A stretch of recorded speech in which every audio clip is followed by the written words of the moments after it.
Welcome to mega nine TV. Burning topic.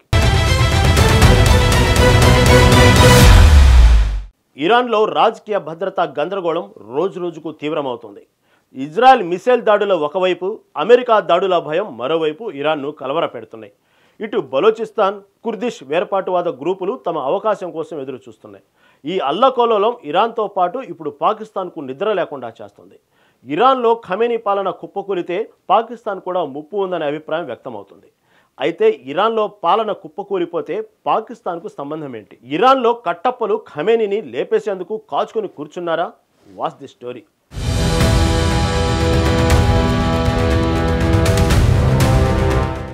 ఇరాన్లో పరిస్థితులు రోజురోజుకు చేజారిపోతున్నాయి. ఇజ్రాయెల్ నుంచి మిసైల్ దాడుల శబ్దం ఒకవైపు గుండెల్లో గుబులు రేపుతుంటే, అమెరికా ఎప్పుడు దాడి చేస్తోందోనన్న ఆందోళన మరోవైపు. ఈ సమయంలో ఇరాన్ కొత్త సమస్యల ఊబిలో ఇరుక్కుంటోంది. బలోచిస్తాన్ స్వాతంత్రవాదులు, ఇరాన్ విడిపోవాలనుకునే గ్రూపులు తమ సమయం కోసం ఎదురు చూస్తున్నాయి. ఈ అనిశ్చితి ఇరాన్తో పాటు పాకిస్తాన్కు కూడా రాత్రిపూట నిద్ర పట్టని పరిస్థితిని తెచ్చిపెట్టింది. ఇరాన్ శక్తి కోల్పోతున్న ఈ సమయంలో తమ లక్ష్యాలను చేరుకోవడానికి ఇదే సరైన టైం అని ఇరాన్, పాకిస్తాన్లోని మిలిటెంట్ గ్రూపులు కుట్రలు పన్నుతున్నాయి. Iran supreme leader Ali Khamenei పాలనను ముగించేందుకు ఇజ్రాయెల్, అమెరికా సన్నాహాలు చేస్తున్నాయన్న భయం ఉంది. ఈ ఒత్తిడి మధ్య దేశంలోని మైనారిటీ సమూహాలు, విడిపోవాలనుకునే సంస్థలు తమ ఆందోళనను మరింత బలోపేతం చేసేందుకు సిద్ధమవుతున్నాయి. ఇది ఇరాన్లో అస్థిరతను మరింత రెట్టింపు చేస్తోంది.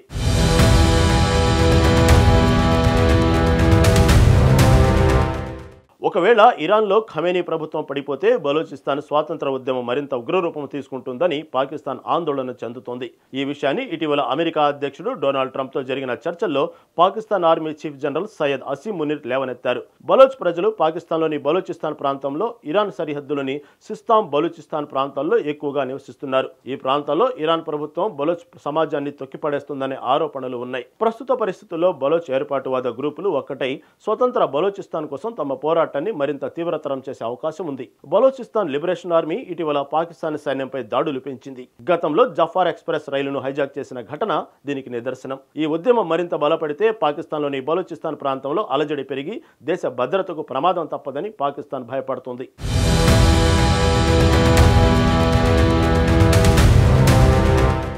జైష్ అల్ అదిల్ అనే తీవ్రవాద సంస్థ ఇరాన్, పాకిస్తాన్ రెండు దేశాల్లోనూ ఆందోళన కలిగిస్తుంది.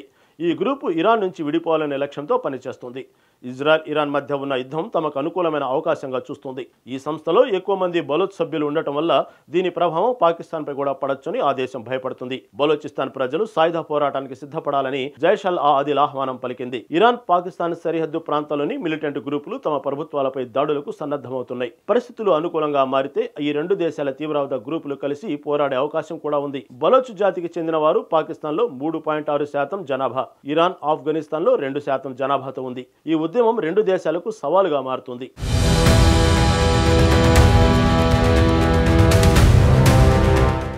అటు ఇరాన్ సుప్రీం లీడర్ అలీ ఖమేనీకి స్వదేశం నుంచి కూడా ప్రమాదం పొంచి ఉంది. ఖమేనీ పాలనను కూల్చడానికి ఇరాన్లోని మైనార్టీ గ్రూపులు కుట్రలు పన్నుతున్నాయి. ఇరాన్లో షియా ముస్లింలు అధికారంలో ఉండగా బలోచ్, కుర్దులు మైనార్టీ సమూహాలుగా ఉన్నారు. వీరిలో చాలా మంది సున్నీలు. ఖమేనీ షియా ప్రభుత్వం ఈ సమూహాలను అణిచివేస్తుందని ఆరోపణలు ఉన్నాయి. ఇరాన్లో 10 నుంచి 12 మిలియన్ కుర్దులు ఉన్నారు. ఈ కుర్దులు ఖమేనీ ప్రభుత్వం పతనమైతే తమ జీవన పరిస్థితులు మెరుగవుతాయని భావిస్తూ ఈ విషయాన్ని ప్రజల్లోకి తీసుకెళ్తున్నారు. ఇరాకు, సిరియా, తుర్కియాలో కుర్దులు మైనార్టీలుగా ఉండగా తుర్కియాలో కుర్దిష్ తీవ్రవాద గ్రూపును అణిచివేశారు.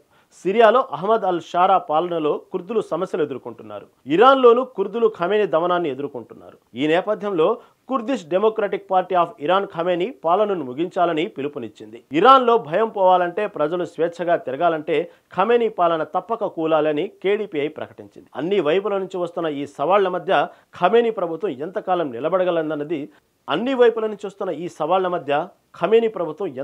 నిలబడగలదన్నది సందేహాస్పదంగా మారింది.